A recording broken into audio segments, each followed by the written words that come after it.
नमस्कार बच्चों, हिंदी कक्षा में आपका स्वागत है। आज हम पढ़ेंगे वाक्य। बच्चों, पिछले वीडियो में मैंने आपको शब्द के बारे में बताया था कि शब्द वर्णों के सही क्रम या सार्थक समूह को कहते हैं। जिस प्रकार वर्णों के सही क्रम या सार्थक समूह को शब्द कहते हैं, उसी प्रकार शब्दों के सही क्रम या सार्थक समूह को वाक्य कहते हैं। बच्चों, ये शब्दों का सही क्रम या सार्थक समूह क्या होता है, आइए एक उदाहरण के माध्यम से समझते हैं। बच्चों, यहाँ देखिए एक उदाहरण लिखा है जो एक शब्दों का समूह है।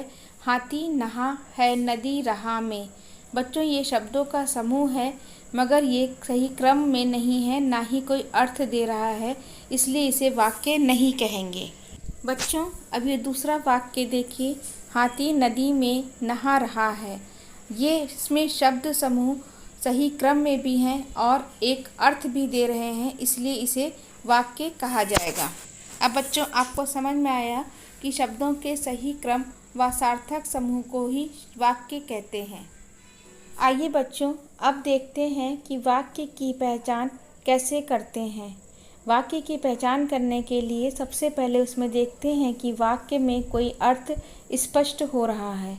नंबर 2, वाक्य के अंत में प्रायः पूर्ण विराम या प्रश्नवाचक चिन्ह का प्रयोग होता है। नंबर 3, वाक्य के बोलने में प्रत्येक वाक्य के बाद हम कुछ देर रुक जाते हैं। आशा करती हूँ बच्चों, आपको वाक्य समझ में आ रहा है। आइए अब देखते हैं वाक्य के अंग। वाक्य के अंग। वाक्य के 2 अंग होते हैं, पहला उद्देश्य, दूसरा विधेय। आइए इसको अब आगे विस्तार से समझते हैं। उद्देश्य। वाक्य में जिसके बारे में बात की जाए उसे उद्देश्य कहते हैं। आइए इसका उदाहरण देखकर उसको और अच्छी तरह से समझते हैं। उद्देश्य का उदाहरण। बच्चों देखिए, नीचे एक वाक्य लिखा है, रमेश टीवी देख रहा है। जैसा कि उद्देश्य के बारे में मैंने बताया था कि वाक्य में जिसके बारे में बात की जाए वह उद्देश्य कहलाता है। यहाँ इस वाक्य में रमेश के बारे में बात की जा रही है, इसलिए रमेश उद्देश्य है।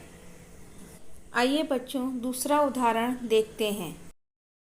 बच्चों, यहाँ एक वाक्य लिखा है, माली ने बगीचे में पेड़ लगाया। इस वाक्य में किसने काम किया, किसके बारे में बात की जा रही है, माली के बारे में, तो उद्देश्य होगा माली ने। आइए अब बच्चों देखते हैं कि हम वाक्य में उद्देश्य की पहचान कैसे करते हैं। उद्देश्य की पहचान। वाक्य में उद्देश्य की पहचान करने के लिए कौन या किसने लगाकर प्रश्न करते हैं। जो उत्तर मिलता है वह वाक्य का उद्देश्य होता है। बच्चों, जैसे इस वाक्य में रमेश टीवी देख रहा है, इसके प्रश्न में लिखेंगे कौन टीवी देख रहा है, रमेश, तो रमेश उद्देश्य हुआ। दूसरे वाक्य में माली ने बगीचे में पेड़ लगाया। किसने बगीचे में पेड़ लगाया, माली ने, इसलिए माली ने उद्देश्य हुआ। आशा करती हूँ आपको उद्देश्य समझ में आ गया हो। बच्चों, अब समझते हैं विधेय के बारे में। वाक्य का दूसरा अंग होता है विधेय। वाक्य में उद्देश्य के बारे में जो कहा जाए वह विधेय कहलाता है। आइए बच्चों, इसको उदाहरण से समझते हैं। विधेय का उदाहरण।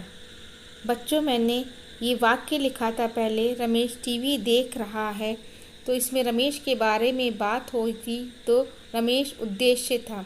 जैसा कि मैंने विधेय के बारे में बताया कि उद्देश्य के बारे में जो कहा जाए वह विधेय होता है। तो बच्चों, यहाँ उद्देश्य यानी कि रमेश के बारे में कहा जा रहा है कि टीवी देख रहा है, तो इस वाक्य में टीवी देख रहा है ये विधेय होगा। आइए बच्चों, विधेय का अब दूसरा उदाहरण देखते हैं। माली ने बगीचे में पेड़ लगाया। यहाँ माली के बारे में बात हो रही है, इसलिए माली ने ये उद्देश्य है। माली के बारे में बात क्या हो रही है, बगीचे में पेड़ लगाया। तो विधेय होगा बगीचे में पेड़ लगाया। तो बच्चों, आज मेरे इस वीडियो में आपने पढ़ा वाक्य किसे कहते हैं, वाक्य की पहचान कैसे करते हैं, वाक्य के कौन कौन से अंग होते हैं, उद्देश्य और विधेय के बारे में। आशा करती हूँ आपको ये मेरा वीडियो पसंद आया होगा। पसंद आया हो तो लाइक बटन ज़रूर दबाइएगा और कमेंट बॉक्स में अपना कमेंट ज़रूर लिखिएगा। धन्यवाद।